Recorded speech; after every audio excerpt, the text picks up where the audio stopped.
So, would you like to introduce yourself? Yeah, well, my name's Stephen from Huntingdon in Cambridgeshire, but I describe myself as Stephen being Stephen, Saint Stephen II. Nice. Yeah.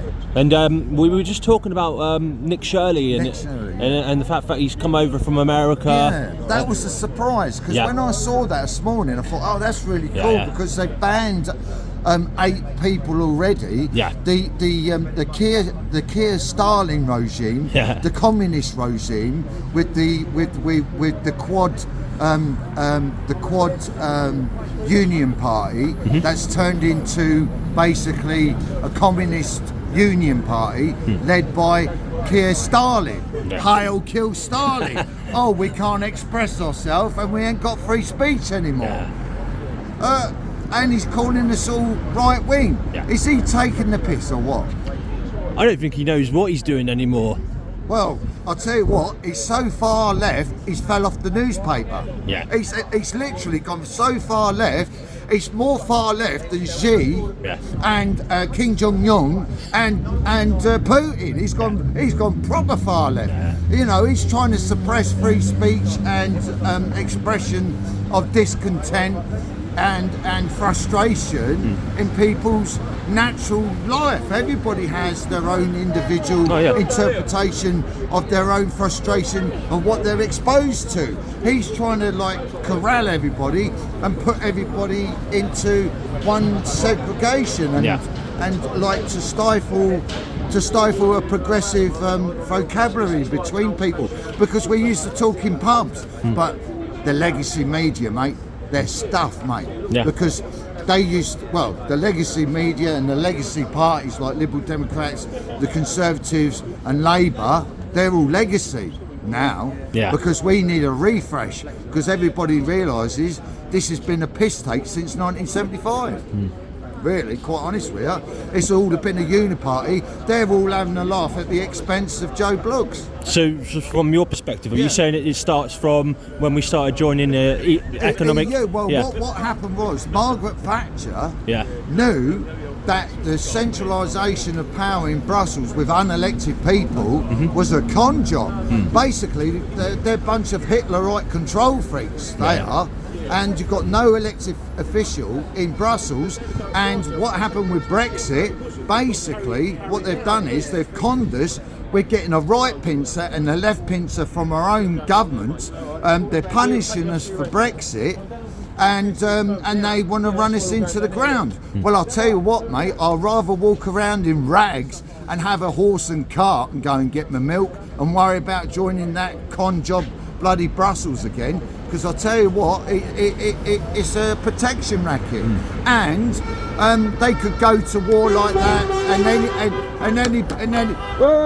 and anybody with discontent, they're sending to the fucking front line. Look at those poor fuckers in Ukraine. Look at those poor fuckers in Ukraine. They're dragging them off the streets. Mentally impaired people, right? You've got the middle classes and the upper classes dancing in fucking nightclubs like that, spending all our fucking money, and the poor fuckers are at the front getting blown up with fucking those fucking drones. I saw one bloke saw a drone coming at him and he went, yeah, blow me up like that.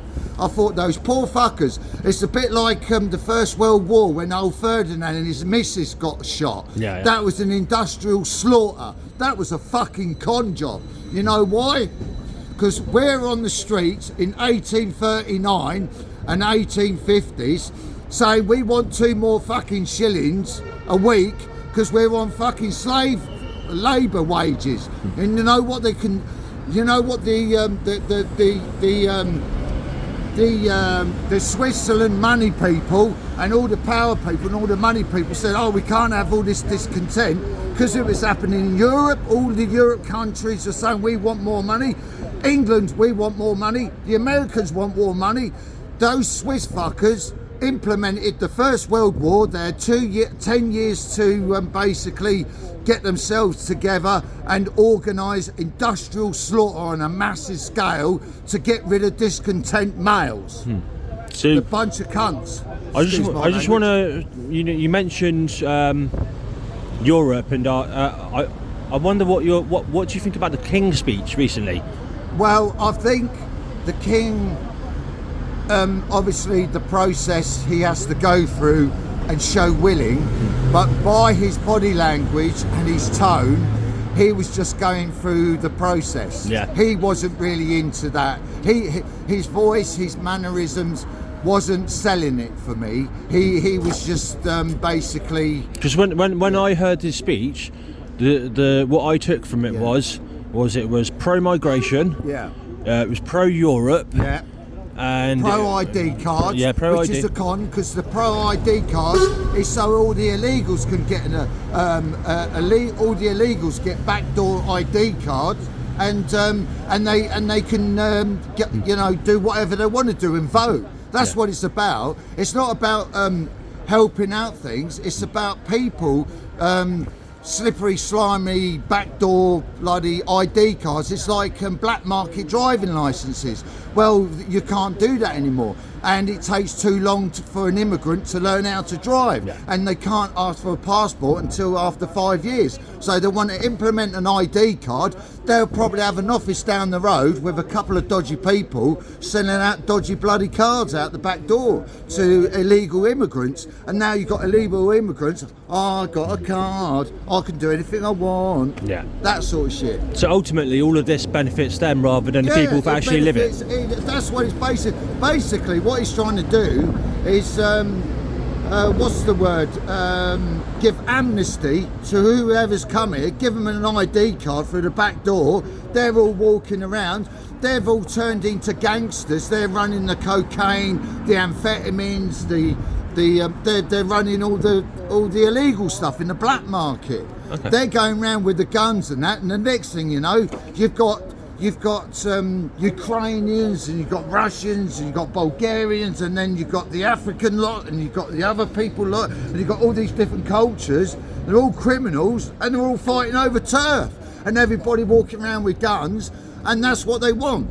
Also, I heard on the grapevine that the establishment are pushing the king to give a royal warrant to the general police so they can use lethal force. So every man and woman and whatever they describe themselves in the police force will have either a semi-automatic on their right hip or semi-automatic on their left hip. So you will have pedo cops walking around with guns, giving it the large one. So you've got pedo cops walking around like that. We've got guns, right? And if you start giving us any jip, we'll fucking shoot you. You know, it's getting a bit authoritarian. It's getting a bit like that, mate. Pedo cops with guns. That's what I see coming. Well, thank you very much for taking the time to talk to me. You're welcome. What's your name again? My name's Sam. Sam, nice. So nice to meet you, Sam. Sorry. What a lovely conversation. And, my channel's Contra Motive. Contra Motive. Do you have a social media presence? I do. It's on X. And it's called AAA Plex. Okay, great. In lower class. Nice. AAA Plex, PLEX, and that stands for Anti-Aircraft Artillery Plex Tour, which was the first DVD writer in the computer world, because I built my own computer. So I took a little bit from my granddad, because I'm 60. My granddad, he was a desert rat, blonde hair, blue eyed, spoke pure German. He was on the other side, keeping an eye out and doing all the spying stuff. He was pretty handy in South Africa. My granddad was on he was an outrider on a motorbike. He was a tough motherfucker. Oh, he's a tough motherfucker because he was on a hill with his mate Arthur cooking breakfast about 5 o'clock in the morning, and this German patrol come through the valley, and they used an electronic hailer, and they said, "Oi, you English, come down." My granddad stood up and said, "Fuck off, we're having our breakfast, you fucking clouts. Fuck you." And then packed up and drove off. That's what he told me. There was other stories that he didn't want to tell me. But there was one story that it was quite funny. That was a bit sad. There was an engagement at the front. They said, "Abbott, can you take that motorcycle and sidecar and pick this colonel up with a blown leg off? He's got half a leg hanging off. We need to debrief it." So he goes bobbing to the front to pick him up. He puts him in the sidecar, going down this dirt track. The Germans found out what was going on. Bloody pinpointed the road and started shelling the road as he was going down the road. A shell went off on the right side of the motorbike, blew the sidecar up, tossed out the German colonel. He fell on the floor. My granddad looked at him, thought, fuck it, leave him. Drove back to the camp, and they said, Abbott, where's the colonel? He says he's 10 miles up the fucking road with half a leg being shelled by his own side. Fuck off, I ain't going back there again. Yeah. Blimey. Yeah. Well, how old were you when he told you that? 7 years old. Yeah. That's quite a story. 31C Woodson Road, Kentish Town. Yeah. 2 minutes walk from Hampstead Heath. Yeah, Nice. And my father, Dennis Stephen Abbott, and my mother, Susan Leslie Broom, and my brother, Gary Thomas Abbott, no longer with us. God bless everyone. Nice one. All right. Thank you, mate. God bless.